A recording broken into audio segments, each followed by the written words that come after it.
नमस्ते दोस्तों, आपका स्वागत है हमारे चैनल की नई वीडियो जिसका टॉपिक है कैश ट्रांजैक्शंस और उससे रिलेटेड रेस्ट्रिक्शंस एंड पेनल्टीज़ में। आज एक ऐसी बात करेंगे जो बहुत से लोग इग्नोर करते हैं और फिर बहुत नुकसान में पड़ जाते हैं। कैश ट्रांजैक्शंस पे 100% पेनल्टी। आपने सही सुना, पूरी अमाउंट वापस पेनल्टी में देनी पड़ सकती है। तो अब आज समझते हैं new revised income tax act 2025 के प्रोविजंस क्लियरली समझने की कोशिश करेंगे और इस वीडियो में आप आगे बने रहिएगा। देखिए, आज हम मेजरली 6 चीज़ें कवर करेंगे। पहला है लीगल प्रोविजंस, सेक्शन 2 जो भी 269 ST 71 DA 269 SS जो कि अब रिवाइज होके 186 451 एंड 185 हो चुके हैं। ये क्या कहते हैं, फिर पेनल्टी एग्जैक्टली काम कैसे करती है, कौन भरता है, कब लगती है। उसके बाद 6 ऐसी टाइप्स की ट्रांजैक्शंस जो वहाँ पर कैश रेस्ट्रिक्टेड है। फिर 2 इंपॉर्टेंट ऐसी लिमिट्स 2 लाख और 20 लाख की, इनका क्या फ़र्क है। फिर एग्जेम्पशंस डिस्कस करेंगे, कौन सी एंटिटीज़ को और किस केसेस में छूट मिलती है। और फिर लास्ट में डूज एंड डोंट्स को डिस्कस करेंगे। तो चलिए इस वीडियो को आगे शुरू करते हैं। देखिए, सबसे पहले हम यह जान लेते हैं कि गवर्निंग प्रोविजंस जो new revised income tax act 2025 के अकॉर्डिंगली वह कैश ट्रांजैक्शन से रिलेटेड क्या है। देखिए, पहला है सेक्शन 269 ST जो कि पुराने इनकम टैक्स एक्ट के अकॉर्डिंग था। अब नए इनकम टैक्स एक्ट में इस सेक्शन का नंबर चेंज होकर 186 हो गया है। देखिए, यह सेक्शन क्या कहता है, यह कहता है कि आप 2 लाख या उससे ज़्यादा कैश एक दिन में, एक ट्रांजैक्शन में या फिर एक इवेंट से रिलेटेड रिसीव नहीं कर सकते। यह रिस्ट्रिक्शन रिसीवर पर है। ध्यान रखिएगा, मैं फिर रिपीट करता हूँ, यह ट्रांजैक्शन रिसीवर पर है, पेयर पर नहीं। और पेनल्टी भी जो रिसीव करेगा उसी पर लगेगी, जो पे कर रहा है उस पर नहीं। इसलिए हमें इसका खासा ध्यान रखना है। अगला है सेक्शन 271 DA जो कि अब रिवाइज होकर सेक्शन 451 हो चुका है। अब ये सेक्शन कहता है पेनल्टी के बारे में। अगर सेक्शन 269 ST यानी सेक्शन 186 अगर वॉयलेट हुआ तो असेसिंग ऑफिसर डायरेक्टली 100% पेनल्टी लगा देता है। इसमें कोई कोर्ट केस की ज़रूरत नहीं होती, ये डायरेक्ट सिविल पेनल्टी है और ये आपको पे करनी पड़ती है। नेक्स्ट है सेक्शन 269 SS जो कि रिवाइज होकर सेक्शन 185 हो चुका है। यह है related to loans and deposits. देखिए, यह अलग से कहता है कि कैश में कोई भी लोन, डिपॉजिट या एडवांस 20,000 या उससे ज़्यादा नहीं ले सकते या फिर दे सकते हैं। अगर ऐसा हुआ तो सेक्शन 271 D के अंडर पेनल्टी वो भी 100% ऑफ द लोन अमाउंट है। तो तीनों सेक्शंस मिलके यानी 186, 185 एंड 451 ये मिलके एक स्ट्रॉन्ग कंप्लायंस फ्रेमवर्क बनाते हैं जिसका वॉयलेशन किसी एक से भी हुआ तो पेनल्टी फिक्स है और वो है 100% ऑफ द अमाउंट इन्वॉल्व। तो इसका हमें ज़रूरत से ज़्यादा ध्यान रखना है कि ऐसी ट्रांजैक्शंस में इन्वॉल्व नहीं होना। चलिए आगे बढ़ते हैं। अब यह समझते हैं कि देखिए पेनल्टी काम कैसे करती है। देखिए, स्टेप बाय स्टेप चलते हैं। स्टेप फर्स्ट में मान लीजिए आपने कैश रिसीव किया 2 लाख या उससे ज़्यादा एक ही पर्सन से। नेक्स्ट स्टेप में क्या होगा, सेक्शन 269 ST वो वॉयलेट हो चुका है अब, क्योंकि आपने रिसीव कर लिया कैश उससे ज़्यादा 2 लाख से ज़्यादा। इसमें कोई इंटेंट नहीं देखी जाती, fact of the cash receipts ही काफ़ी हैं पेनल्टी इम्पोज करने के लिए। स्टेप 3 में असेसिंग ऑफिसर नोटिस करता है और सेक्शन 271 DA के अंडर आपको पेनल्टी इम्पोज कर देता है जो कि रिवाइज सेक्शन 451 है। और पेनल्टी कितनी होगी, जितना भी अमाउंट आपने रिसीव किया होगा 2 लाख से ऊपर, मान लीजिए 3 लाख, 4 लाख या 5 लाख, उसके इक्विवेलेंट पेनल्टी लगेगी। उतने ही अमाउंट के बराबर पेनल्टी, यानी अगर 3 लाख रिसीव किया तो 3 लाख पेनल्टी, 4 लाख किया तो 4 लाख पेनल्टी। यह ज़रूर ध्यान रखना है। और लास्ट स्टेप में पेनल्टी ये ध्यान रखिएगा कि रिसीवर पर लगती है। मैं फिर बोलता हूँ, पेनल्टी रिसीवर पर लगेगी, पेयर पर नहीं। और अमाउंट कितना होगा, एग्जैक्टली उतना ही जितना कैश रिसीव हुआ। तो ये 4 फैक्ट्स हमेशा हमें ध्यान रखने हैं। पहला है 100% पेनल्टी रेट है। ट्रिगर थ्रेशोल्ड लिमिट कितनी है, 2 लाख या उससे ज़्यादा। पेनल्टी हमेशा रिसीवर पर लगेगी, पेयर पर नहीं। और ये सिविल पेनल्टी है, क्रिमिनल केस नहीं है, बाय डिफ़ॉल्ट ये पेनल्टी अप्लाई हो जाएगी। ये एक ऐसी पेनल्टी है जो सोचने का वक्त भी नहीं देती, इसलिए अवेयरनेस पहले से होनी चाहिए और इस तरह की ट्रांजैक्शंस को अवॉइड करना चाहिए। चलिए आगे चलते हैं। देखिए, अब जानते हैं ऐसी 6 टाइप की कैटेगरीज या ट्रांजैक्शंस जो कि 186 उनको प्रोहिबिट करता है, यानी हमें इनको नहीं करना है। देखिए, पहला है इमूवेबल प्रॉपर्टी। कोई भी घर, प्लॉट या कमर्शियल प्रॉपर्टी खरीद या बेच रहे हैं तो कैश कंपोनेंट अलाउड नहीं है। अगर 2 लाख थ्रेशोल्ड क्रॉस हो जा रही है तो उससे नीचे चाहे आप कर सकते हैं पर उससे ऊपर नहीं कर सकते। अगला है बैंक कैश डिपॉजिट्स या विड्रॉल। एक फाइनेंशियल ईयर में किसी भी बैंक या पोस्ट ऑफिस से 20 लाख या उससे ज़्यादा कैश डिपॉजिट या विड्रॉ किया है, और उस केस में हमें पैन देना मैंडेटरी है, जो हम अपनी दूसरी वीडियो में डिस्कस कर चुके हैं। इसलिए इस बात का ध्यान रखना है, क्योंकि इस चीज़ की रिपोर्टिंग आपका बैंक या post office directly income tax department को करता है, और उनकी नॉलेज में आ जाता है कि इस पर्सन ने कैश में इतना ट्रांजैक्शन ऑलरेडी किया है। नेक्स्ट है प्रॉपर्टी रिलेटेड ट्रांजैक्शन। प्रॉपर्टी की sale, purchase, agreement, registration charges, stamp duty, सब में कैश थ्रेशोल्ड एप्लीकेबल है, यह ध्यान रखना है। नेक्स्ट है सिंगल ट्रांजैक्शन ₹2 लाख से ज़्यादा। कोई भी एक ट्रांजैक्शन में एक ही पार्टी से 2 लाख या उससे ज़्यादा कैश रिसीव करना डायरेक्टली बैंड है, ये ध्यान रखना है सेक्शन 186 के अंदर। नेक्स्ट है लोन्स, डिपॉजिट्स और एडवांसेस, जो कि हमारा सेक्शन 269 SS कवर करता था।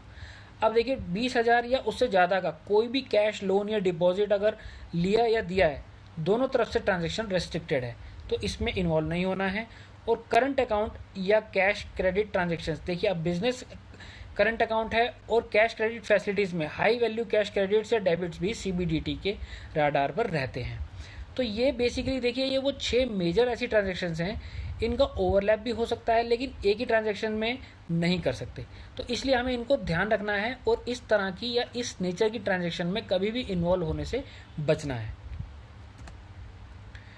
अब जानते हैं 2 ऐसी लिमिट्स जो कि हमें हमेशा ध्यान रखनी है। दोनों अलग हैं, अलग कंटेक्स्ट में हैं, अप्लाई होती हैं, तो हमें दोनों को सेपरेटली ध्यान रखना है। देखिए पहला है 2 लाख पर ट्रांजैक्शन, पर डे, पर इवेंट। ये ध्यान रखिएगा, एक ट्रांजैक्शन में नहीं ले सकते, एक डे में नहीं ले सकते और एक इवेंट से रिलेटेड नहीं ले सकते। सिंगल ट्रांजैक्शन में 2 लाख से ज़्यादा कैश रिसीव करना ये प्रोहिबिट है।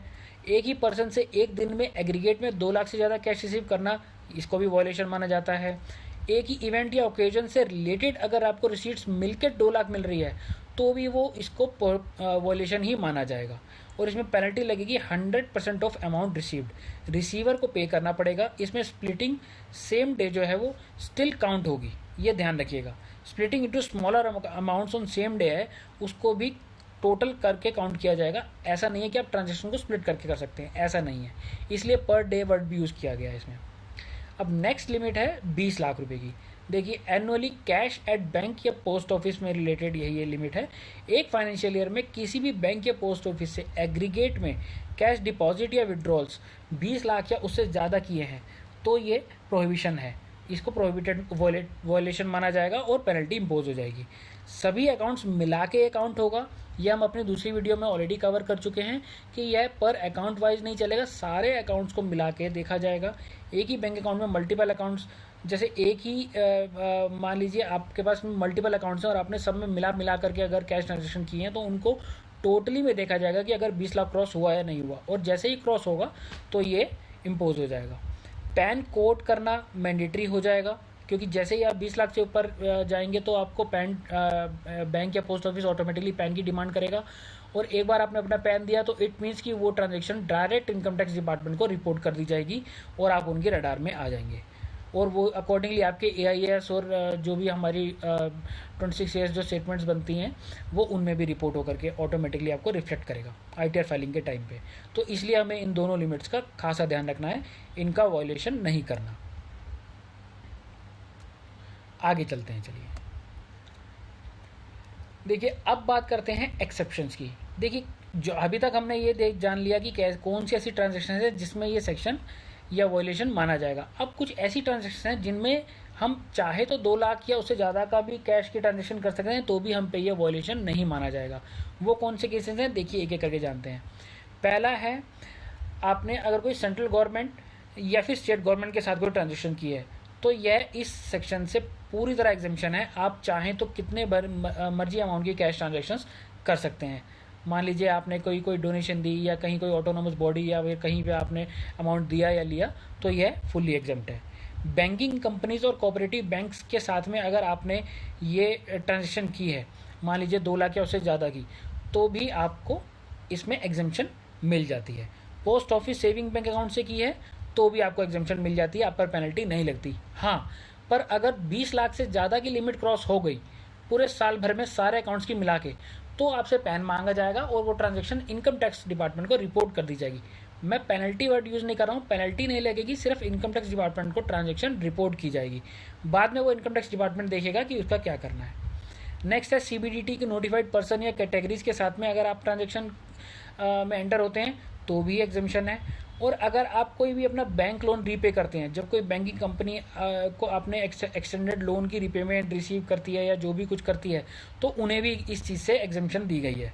तो ये वो ऐसी कुछ नेचर की ट्रांजैक्शंस हैं जिन पे कि अगर हम चाहें तो हम 2 लाख से ऊपर की ट्रांजैक्शन कर सकते हैं और हम पर पेनल्टी इम्पोज नहीं की जाएगी। अगर आप इन कैटेगरीज में नहीं आते, और मेजॉरिटी ऑफ टैक्स पेयर्स, जो कि देखिए ज़्यादातर लोग इस कैटेगरीज में नहीं आते क्योंकि जनरली लोग सीबीडीटी की notified person, central state government वगैरह इन सब से जनरली डील नहीं करते, तो ये रूल्स आपके लिए नहीं है और आपको हमेशा अपनी जो लिमिट्स है कैश ट्रांजेक्शन की उनको ध्यान करके चलना है। चलिए आगे चलते हैं। अब देखिए ऐसे कुछ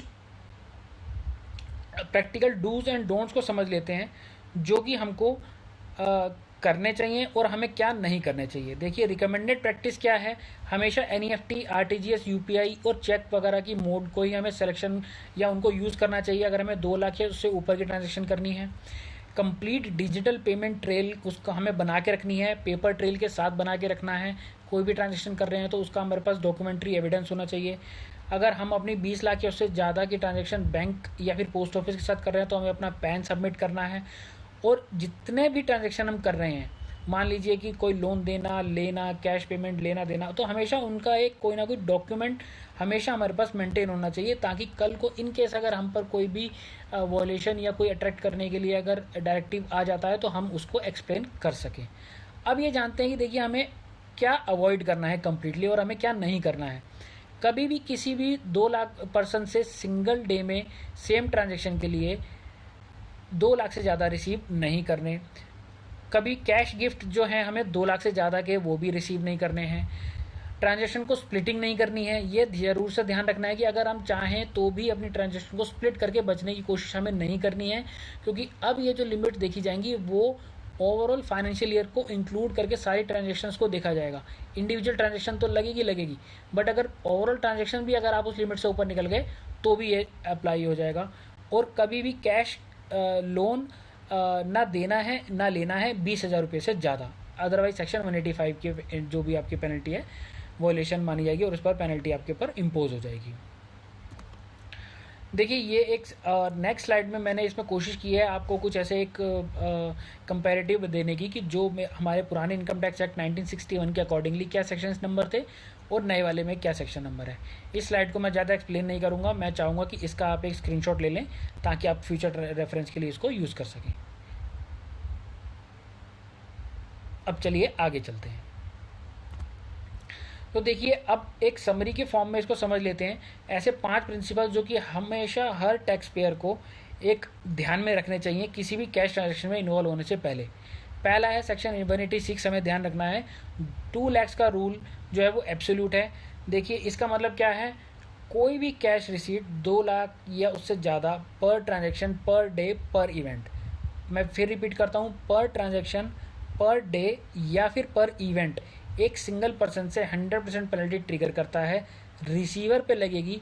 इसलिए इसमें कोई ग्रे एरिया नहीं है, हमेशा ध्यान रखना है ऐसे ट्रांजैक्शन में इन्वॉल्व नहीं होना। दूसरा है रिसीवर को बियर करनी पड़ती है पेनल्टी ऑलवेज। पेयर के अगेंस्ट सेक्शन 269 ST के अंडर कोई डायरेक्ट पेनल्टी नहीं है, ओब्लिगेशन पूरी तरह रिसीवर की है। जब भी कोई आपको कैश देना चाहे ज़्यादा अमाउंट में तो आप रिफ्यूज़ करने का अधिकार रखते हो, आप उसे बोलिए कि मुझे बैंकिंग चैनल के थ्रू ही पेमेंट चाहिए। स्प्लिटिंग नहीं करनी है, स्प्लिटिंग करने की कोशिश भी नहीं करनी है, ऐसा सोचना भी नहीं है, क्योंकि हम कई बार पहले कर लिया करते थे, 49 करके डिपॉजिट कर लिया करते थे तो बच जाया करते थे। अब उससे काम नहीं चलेगा, क्योंकि अगर आप 49 करके अगर आप ओवरऑल लिमिट से क्रॉस कर गए तो भी आपके ऊपर में जो है वो इनकम टैक्स डिपार्टमेंट को रिपोर्ट हो जाएगा और फिर उसके आपके ऊपर में आगे फर्दर जो है वो वॉयलेशन लगाई जा सकती है। स्प्लिटिंग अगेन मैं अभी डिस्कस कर चुका हूँ कि एक बार 2 लाख या उससे ज़्यादा की ट्रांजैक्शन को मल्टीपल स्मॉलर अमाउंट्स में तोड़ना, सेम डे सेम पार्टी से इवेंट, तो भी नहीं चलेगा, ये स्टिल एक वॉयलेशन माना जाएगा। Loans in cash are separately banned section 269 SS यानी सेक्शन 185 जो रिवाइज सेक्शन है, इसके अकॉर्डिंगली 20,000 या उससे ज़्यादा का कैश लोन देना या लेना दोनों प्रोहिबिटेड हैं। इसलिए कभी ऐसे ट्रांजेक्शन में इन्वॉल्व नहीं होना। अगर किसी को लोन देना या लेना भी है तो प्रॉपर बैंकिंग चैनल से लेना है देना है और डॉक्यूमेंट्री ट्रेल के साथ करना है। दोनों सेक्शंस मिलके हमेशा एक साथ काम करते हैं, तो हमेशा ध्यान रखना है। अब लास्ट ये है, digital payments is the only safe route. देखिए NEFT, RTGS, UPI, cheque, demand draft, इनसे कोई लीगल रिस्क नहीं है व्हाटसोएवर। जब भी अमाउंट सब्सटेंशियल हो यानी 2 लाख या उससे ऊपर का क्रॉस कर रहा हो तो इंसिस्ट करो अपने सेकेंडरी पार्टी को कि हमेशा जो भी है इन्हीं में से कोई सा एक रूट यूज़ करिए, ताकि आप और सामने वाली पार्टी दोनों इस जो भी हमारी वॉयलेशन है कैश ट्रांजेक्शन्स की, इससे बच सके। इसके अलावा और कोई एक्सेप्शंस नहीं है। देखिए ये 5 पॉइंट्स आप अपने कोई भी आपका रिलेशन में हो, आपके फैमिली मेम्बर हो, बिजनेस पार्टनर हो, सबको समझाइए। प्रिवेंशन बहुत आसान है यहाँ, बट एक बार अगर आपके ऊपर ये सेक्शन ट्रिगर हो गया तो इसमें कोई एक्सेप्शन नहीं है, डायरेक्ट पेनल्टी दिए बिना आप नहीं बच पाएंगे। तो दोस्तों ये था आज की तरफ से ये मेरा ये video cash transaction restrictions under income tax act 2025 से रिलेटेड। देखिए मैंने एक बहुत सिंपल और क्लियर तरीके से आपको ये सेक्शन समझाने की कोशिश की है। आई होप कि आपको ईजिली समझ में आया होगा। अगर आपको हेल्पफुल लगा हो तो इसको लाइक करिए, हमारी वीडियो को चैनल सब्सक्राइब जरूर करिए, ताकि ऐसी वीडियोज़ आपको फ्यूचर में भी मिलते रहें। और ये वीडियो अपने किसी कलीग या फैमिली मेम्बर को शेयर करिए जो कि कैश ट्रांजेक्शन्स में हैविली इन्वॉल्व रहते हैं। कमेंट में लिखिए टैक्स। मैं आपको एक फ्री कंप्लायंस चेकलिस्ट शेयर करने की कोशिश करूंगा, जो कि आप अपनी डे टू डे ट्रांजेक्शन्स में यूज़ कर सकते हैं, रेफर कर सकते हैं। आई thank you so much for watching.